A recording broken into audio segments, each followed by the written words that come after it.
Yeah, hey now, PASW staff, clients, and friends joining us. Welcome to a beautiful Monday class for our Film Scoring Monday Challenge. You guys did a great job with the mission. That was a very sensitive scene that we scored. We're going to get to something very exciting now. So this will be a shift in how we're going to be looking at the next film scoring scene. This is a movie probably all of you have seen. It's hard to find somebody that doesn't like this movie. But maybe I'm just biased because I grew up watching this movie every day and wanting to be Marty McFly. And it turned out I did become Marty McFly, but I loved his character. It's very hard not to at least find something great about this film. And we're going to talk about it. We're going to get into the score. We'll probably be having way too much fun today, but let's just keep it cool. We're just going to act, adults and not be too excited about the Robert Zemeckis and Bob Gale film Back to the Future.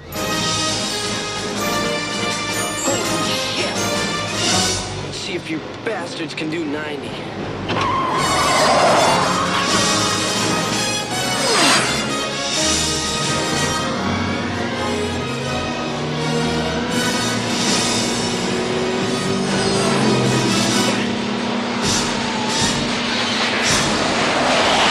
So already, the score is such an important part of this movie.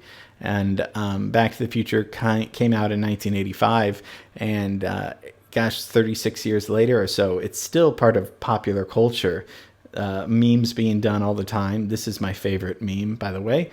I loved that, and it's just such a fun movie. And it's so tricky because it could have been such a dated, weird flop of a movie, and somehow all the magic came together with the story, and you suspend belief a little bit, but it's pretty accurate if there was a time machine. It's not, it's pretty good. Let's go to Universal Studios. Let's go where they filmed it. This is kind of where Hill Valley is, and the famous clock tower scene, and the year's 1985 when the movie comes out. And sometimes I like to look at what other things are coming out in that year. CDs are introduced in 1985 for the first time. CDs were huge, because it was digital. Windows releases 1.0. Movies that come out of Africa comes out in 1985. A movie that we looked at with John Barry's score. Rocky IV comes out this year as well. We scored Rocky 1 with the steps, so we know about all these things. And then the Live Aid concerts around the world they start to raise millions for starving people in Africa, and the pop industry joins together to sing the We Are the World in 1985. So a lot of things are happening. And what's happening is the story starts in about 1980 when Bob Gale was flipping through his yearbook and saw his dad, and I wonder if I'd be friends with my dad if I'd met him back in high school. And that was kind of that was the impetus for writing a story, because as we know, the story stars Michael J. Fox as Marty McFly, and he's a teenager that accidentally gets sent back to 1955 in a time-traveling DeLorean. And that's built by his eccentric scientist friend, the great Christopher Lloyd, Doc Brown. And Marty is trapped in 1955 because he doesn't have enough fuel, plutonium, to get back to the present. So he gets trapped in the world of 1955, and it gets troublesome because he bumps into his parents. And this is before his parents, of course, have met. And if they don't get together, then he doesn't exist. So there's some dramatic tension going on because, of course, as Doc says many times, this could alter this time-space continuum. So, I don't understand how, but somehow if he messes it up, it could be the end of the world.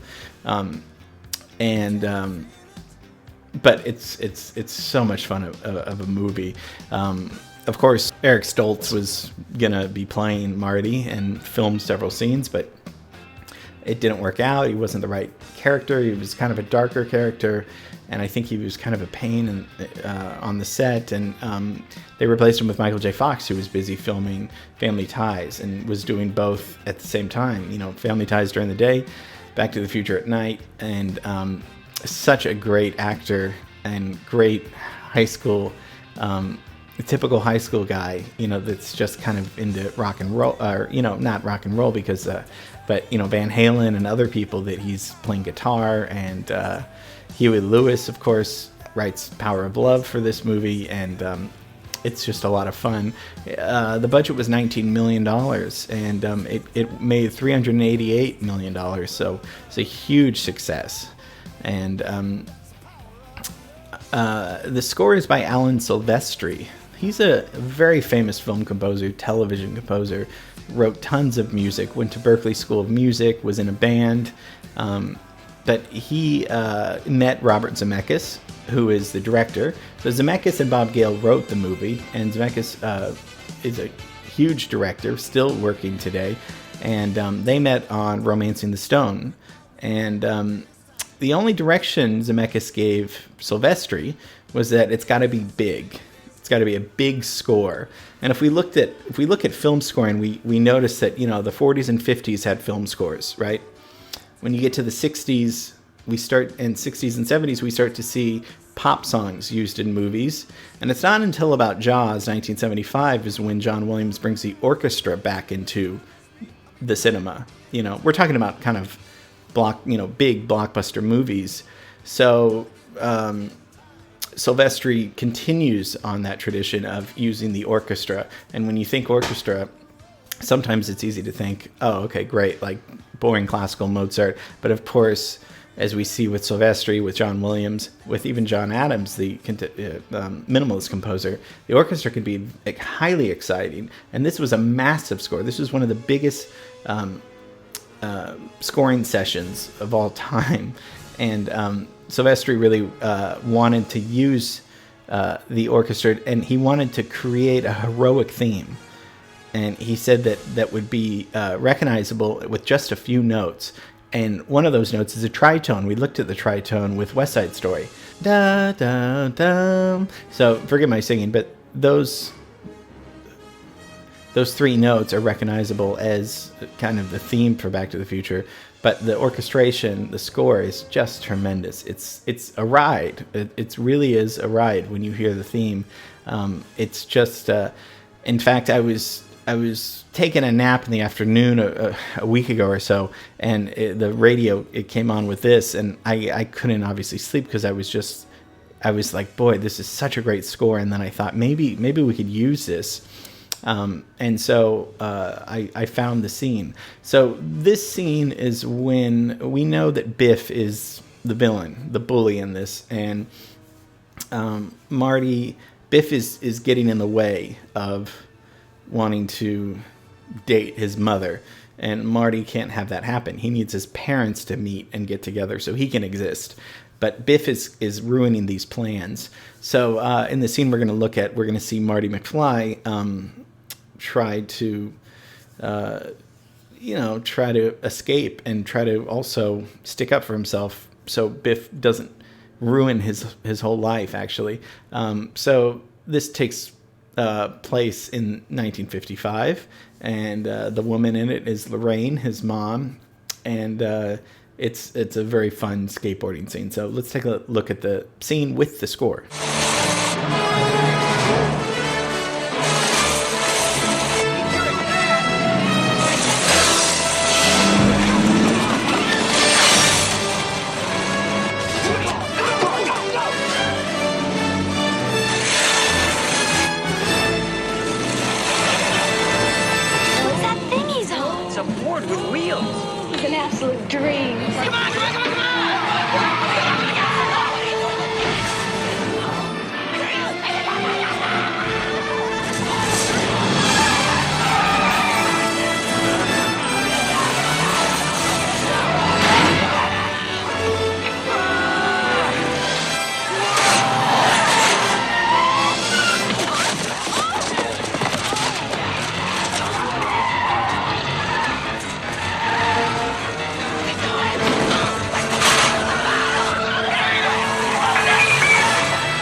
So you notice the theme comes in about 2 times, right at the beginning, da da da, right, and then it comes out at the end when he travels on top of the car for that really cool scene before they go into the manure.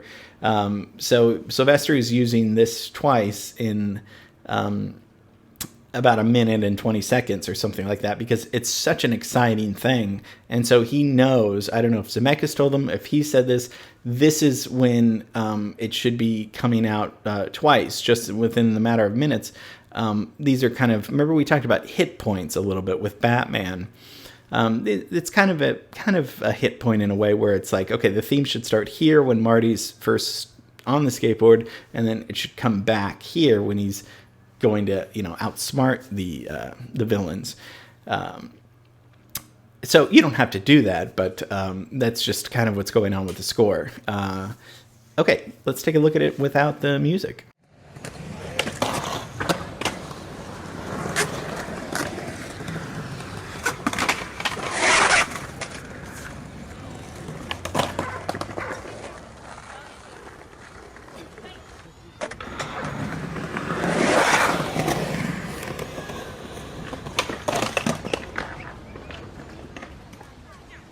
An absolute dream.